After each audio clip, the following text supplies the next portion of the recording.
May the words of our mouths and the meditations of our hearts be always acceptable in your sight, O Lord, our strength and our Redeemer. Amen.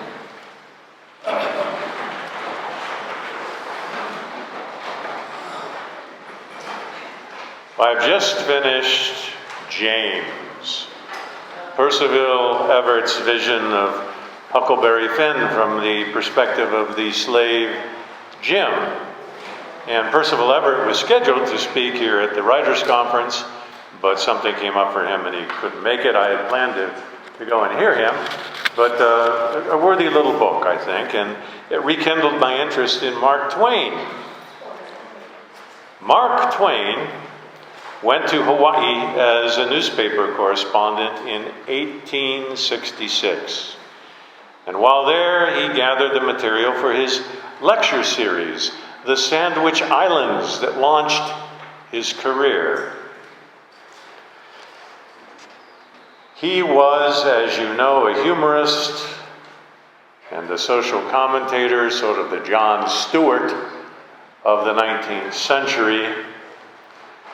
And he described in his lecture series an interview with the king of the Sandwich Islands. When the conversation turned to religion, the king assured Twain that the natives perfectly understood the true meaning of the Christian gospel. "We understand Christianity," said the king. "That is why we eat our missionaries."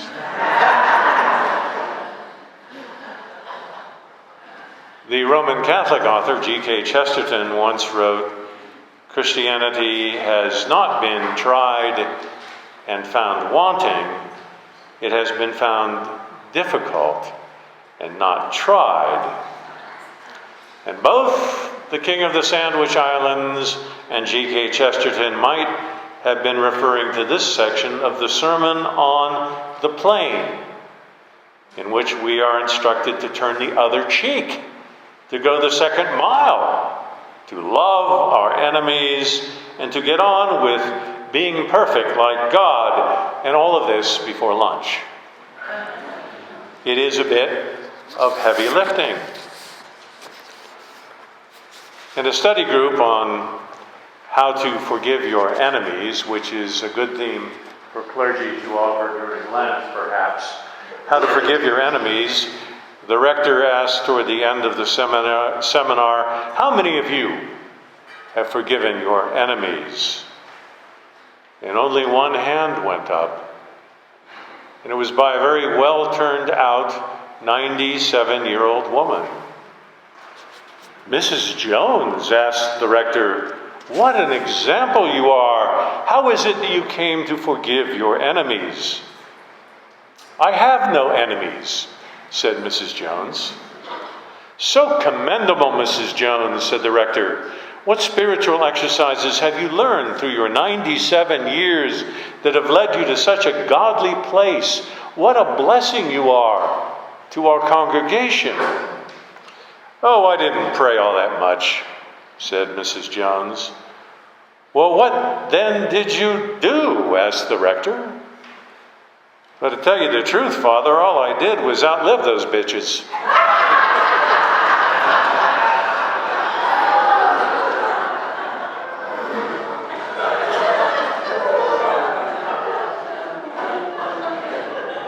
Jesus, as so often, raises the bar stratospherically high. If you were here last week, you know this is the Sermon on the Plain. It's not Matthew's Sermon on the Mount. This is Jesus from Luke's perspective, in the middle of the people, down on the plain, in the weeds, with all the imperfections of being a person amidst other persons on a level playing field. And there, in the middle of all of us who are trying to navigate life, Jesus says, "I say to you, you that listen, love your enemies. Do good to those who hate you. Bless those who curse you. Pray for those who abuse you." This teaching has been found difficult and not often tried. So we are commanded to love our enemies. The word love should not be confused with an emotion, as it often is. We aren't told to have a set of pleasant feelings toward those who undermine us. We are told to refuse to treat them as they are treating us, and thereby to break the cycle of reciprocity, which is so common in human interactions. Liberation in loving one's enemy comes by ceasing to have the enemy as our reference point. God becomes our reference point, and the enemy thereby becomes somewhat irrelevant. By responding to God as our true north and our moral compass, we abrogate the mechanizations of the enemy. I do not feel as though in my life I have had many enemies, which may just reflect an enduring naivete. But I have had a few folk who did not like me or aspects of my ministry, or who sought to bring me down. I recall one couple in particular, who, when a financial decision of enormous proportion was made to renovate my former parish, did not concur with the choice, decided something nefarious was afoot, and really came after me. They were incorrect in their assumptions, nasty in their strategies, and they made my life very difficult. My choice was to refuse to frame them as enemies. I treated them with respect. I took every opportunity I could to be kind to them. The couple eventually divorced. The woman moved away. But after about 10 years, I came to something like mutual respect, if not exactly friendship, with the male partner who had worked so hard to undermine my labor. I take it as a challenge to try to turn enemies into friends, and sometimes I succeed.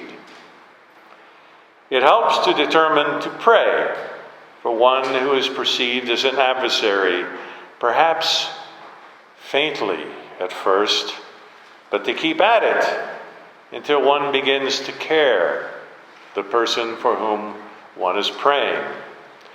The weak cannot love their enemies, nor forgive wrongdoing when they perceive themselves to have been wronged. Sometimes it takes two to tango, and none of us are free of a rift in a relationship. And so we practice the imitatio Dei, the imitation of God who loves us despite ourselves. And as we love our heavenly parents, so we come to increasingly love those who are difficult.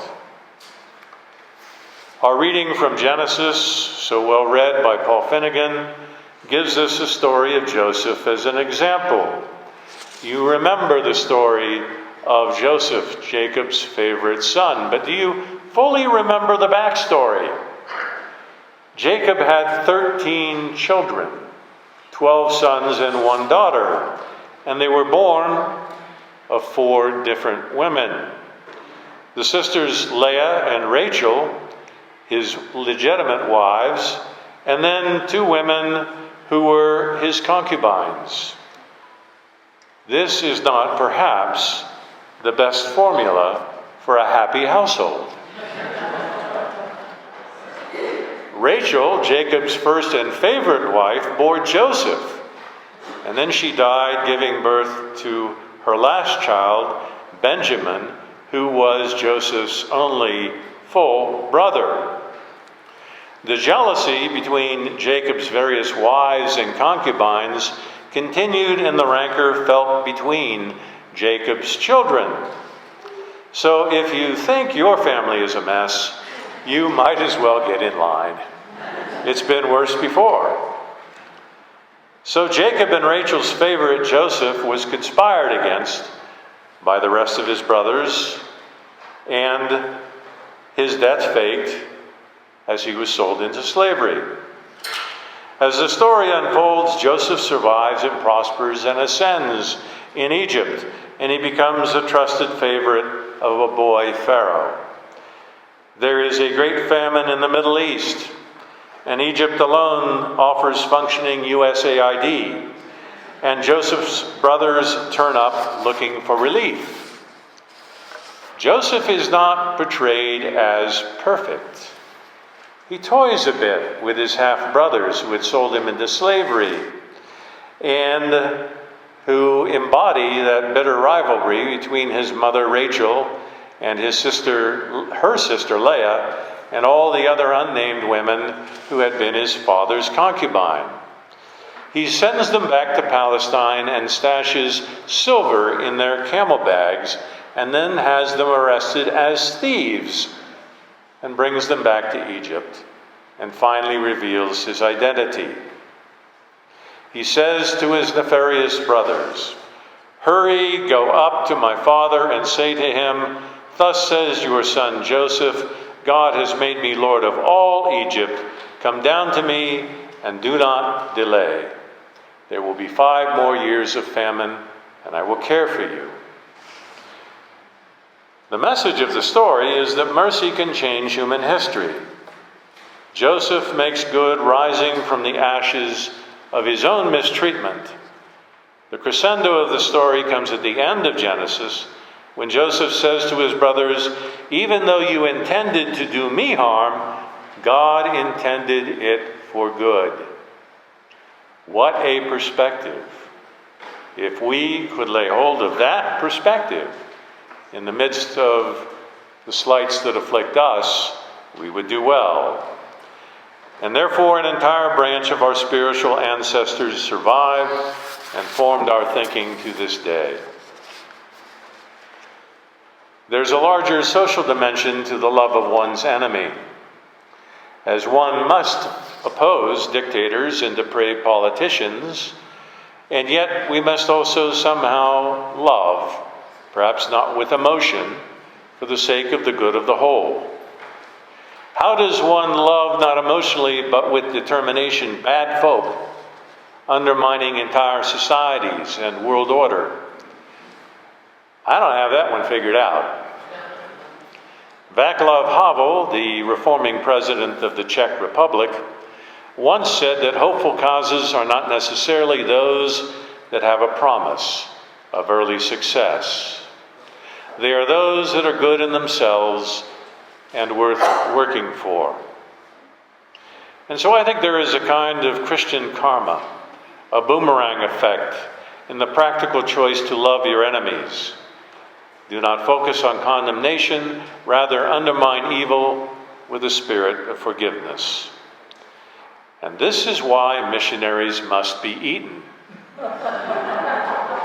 Because if we take this stuff seriously, we have to move against our own interests, our own instincts.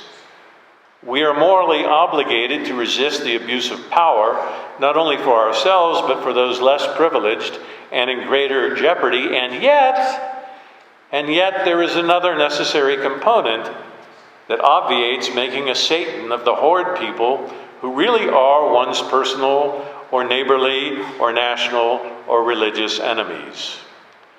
We don't necessarily receive insight into why this karmic power is at work, but it seems to be a tenet of our faith. Nothing is more ordinary than to hate those who hate you, to repay those by whom you have been wronged, to act violently, to take vengeance, to bear a grudge. In our current political climate, nothing is more ordinary than to vilify that which doesn't conform to your party line or mine. Our parishioner Paul Finnegan and I were discussing these and other very deep matters the other day, and Paul shared with me a helpful prayer, which I'm trying to implement into my prayer life. God, please grant me the grace to find the space between my impulse and my action. Let flow a cooling breeze when I would respond with heat. Interrupt fierceness with gentle peace, Accept that moment which allows judgment to become discernment, and defer to silence when my tongue would rush to attack or defend. Discipleship is more than a refusal to participate in violence. It requires creative ways of exposing the dynamics of violence at work and acting in such a way so as to subvert the pattern. It means shaping our character and dispositions in accord with a higher vision. Because God is merciful, we are to show mercy. Tell me when you have this all figured out. I have no personal enemies to whom I harbor ill, but I certainly have social and political enemies for whom it is a great challenge for me to feel empathy, much less love. Yet to relegate Christ's teaching to the category of impossible to achieve moral piety is to refuse to practice the Christian faith. We are under obligation to creatively confront injustice and show it for what it is, casting light into the dark corners of human behavior, whilst also practicing forgiveness, an attribute of the strong. Good luck to you. Good luck to me, as we try to learn to do to others as we would wish them to do to us, as we strive for the well-being of those who wish us ill, as we exhibit sufficient strength of character so as to break a common human pattern. Otherwise, we might as well crank up the grill and for our next dinner party, slow roast a missionary. Christianity has not been tried and found wanting. It has been found difficult and not tried. So just now, the world could use some Christians who are fervent about at least giving it a try. Amen.